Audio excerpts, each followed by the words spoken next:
What are the top 4 things that you need to know before moving to Los Angeles? Watch this video. Are you thinking about moving to Los Angeles, but want to know what it's really like on a day-to-day basis? Before you pack your bags, there are 4 things you absolutely need to know. Things that will impact your commute, your wallet, your lifestyle, and even whether you end up loving or hating this city. And make sure to stay with me all the way to the end, because even with all of the challenges I'm about to tell you about, that what I'm going to say in this video, I'll also share why Los Angeles can still be an incredible place to live and why I personally spent almost my entire life here. My name is Scott Himmelstein with the Scott Himmelstein Group, and I've lived in Los Angeles for basically my entire life. And I've helped hundreds of people like yourself relocate, buy, sell, and find the right neighborhood across this massive, complex city. And with over 250 5-star reviews online, I've pretty much seen every type of situation, from people who fell in love with LA on day 1 to those who were completely overwhelmed and disgusted with the city, and basically others who just needed help finding the right fit. My goal today is to help you understand the LA real estate market, not the Hollywood version or the travel brochure version, but the version you're going to experience if you actually move here to Los Angeles. The first thing you need to know is the reality of traffic and parking in Los Angeles. It's something that you hear about, right? Everybody hears that LA has the worst traffic in the country, but until you actually live here, you don't understand how much it affects your life. Los Angeles is spread out in a way that's basically hard to comprehend and explain unless you've driven it. The city isn't built around a central downtown. It's more like 30 smaller cities stitched together with freeways. That means almost everything requires a car. And even if something is only 10 miles away, that doesn't translate to 10 minutes. A 10-mile drive can take 15 minutes at 11 a.m. on a Sunday, or over an hour at 3 o'clock in the afternoon, and 2 hours at 5 p.m. And then you add in parking, especially in dense, popular areas like West Hollywood, downtown LA. Parking in those areas can feel like a scavenger hunt mixed with a logics puzzle. And you might circle the block 3 or 4 times, find what looks like a great spot, and then realize the sign has 5 different rules. No parking from 403 to 407 every 3rd Wednesday except holidays. I'm only half joking here. The signs here are often confusing, and the tickets, well, they're not cheap. And it's unusual to get hit with a $73 or $93 ticket for something that would have been free in many other cities. So that's why you'll see locals a lot of times parking 12 blocks away and just walking. Seems strange, right? And sometimes that's actually faster than trying to find the perfect spot right in front of your destination. Now, you also have to budget for parking garages across the city. So a lot of people moving here forget to include parking costs in their monthly expenses. It's very normal to pay $10 to $15 just to park for a quick lunch, $20 for dinner or a movie, and even more, right, if there's a concert or an event, a sporting event, weekend rush. Oh my gosh, and the freeways themselves, they have personality. The 405 is the classic villain in the LA freeway story. It's like an actual parking lot. People have literally missed flights because they underestimated the 405. And the 101 through Hollywood can be smooth one day and stand still the next. The 10 feels like a coin flip depending on the time of day that you're driving through it. And then you have the 118 freeway, which is usually calmer, but even that slows down during peak hours. So once you learn the patterns and the shortcuts, like which canyon roads work better or how to avoid bottlenecks, it gets a lot easier. But for the first few months, LA traffic requires patience, planning, and a willingness to give yourself way more time than you think you need. The second thing you need to know is the real cost of living in Los Angeles. Los Angeles is expensive. I'm not going to sugarcoat it to you. That is something you have to realize. But the range of affordability across the city is wider than most people expect. As of late 2025, the typical home value in the Los Angeles County is almost 1 million. That's for a single family home. And if you look at Los Angeles County as a whole, the typical home value is around almost $900,000. So that's a big difference. And that's part of what makes LA complicated. You can have $1 million neighborhood right next to a more affordable pocket. Rent is also high. Typical one-bedroom apartment rents for about $2,500 to about $2,700 a month countywide.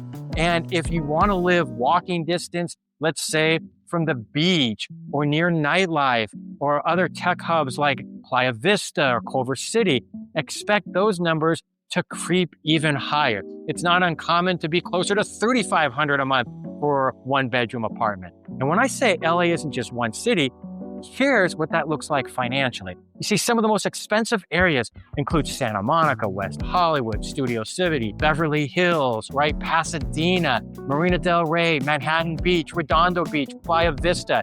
These are places with walkability, restaurants, beach access, job centers, and lifestyle amenities. But guess what?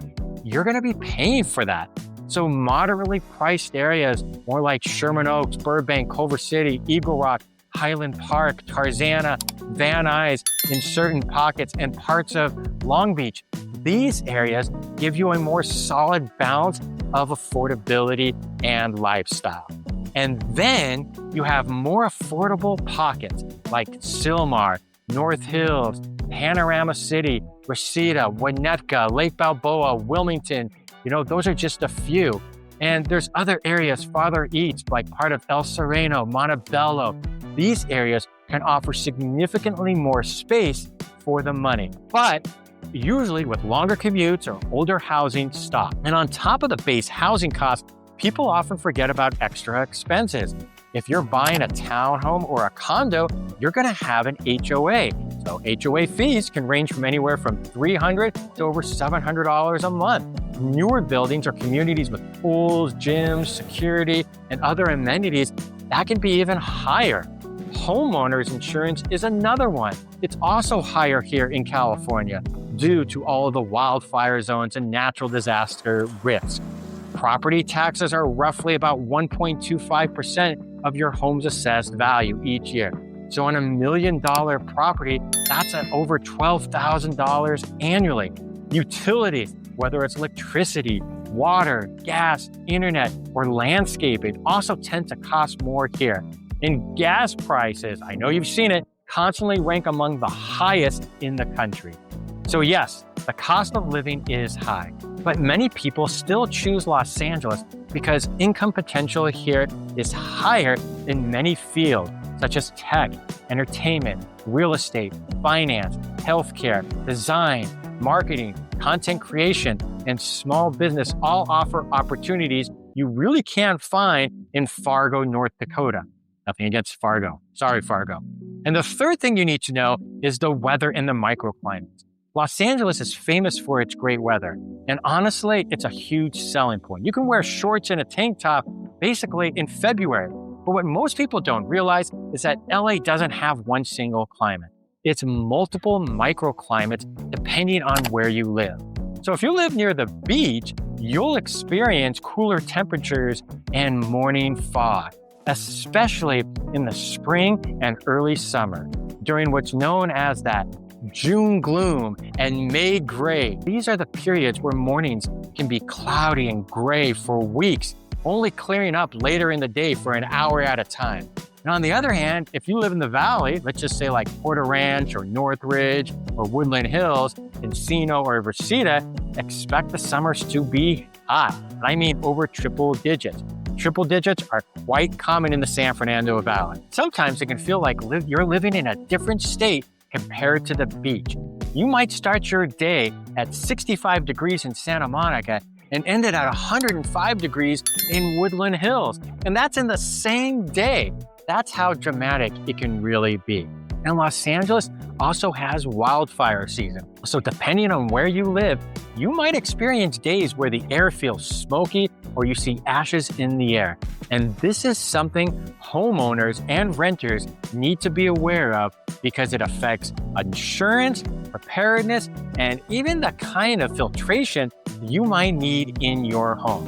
Still, even with the heat, the gloom, and the occasional smoke, Los Angeles has some of the best weather in the entire country. Over 300 sunny days a year, mild winters, and the ability to enjoy outdoor activities nearly year-round. The fourth thing that you need to know is Los Angeles is not one city. It's dozens of cities and communities blended together.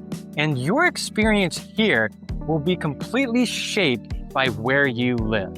So the beach cities like Santa Monica, Venice, Manhattan Beach, Redondo Beach, Playa del Rey, well, they give you walkable, outdoorsy lifestyle, but they come with a much higher price and very tough parking. The Valley offers a lot more space, parks, larger homes, really great schools, quieter streets, and a more suburban feel.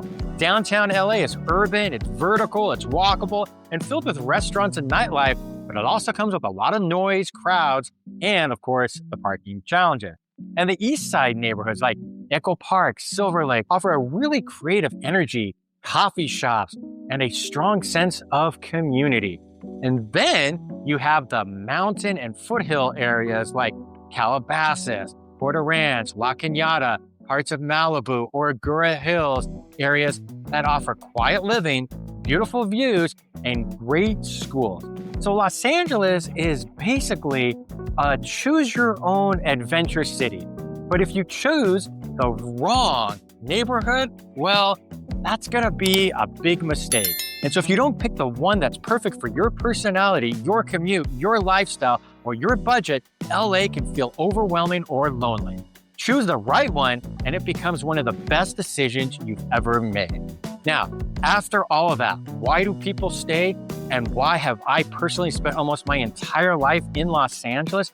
The answer is simple. LA offers things few cities can match. There is endless opportunity across so many different industries. The diversity here is unmatched, and the food scene is unbelievable. You're not finding all of this in Omaha. You can eat around the world without leaving the city. You can go to the beach in the morning, take a bike, or go a hike in the afternoon, and be in the snow in the winter, all within a couple of hours. The weather, even with microclimates, is still some of the best in the country. And what people often don't realize until they move here is that LA has incredible pockets of community. Schools, sports leagues, local restaurants, neighborhoods, faith communities, and families who have lived here for decades. And when you find your pocket of LA, that's when the city truly feels like home. Los Angeles has its challenges: traffic, costs, parking, heat, and everything you can think of in between. But when you find the right neighborhood, build your routine, and take advantage of everything this city truly has to offer, it becomes one of the most rewarding places in the world to actually live. So if you're thinking about moving to Los Angeles and want to help figure out which neighborhood fits your lifestyle, your commute, and your budget, reach out anytime.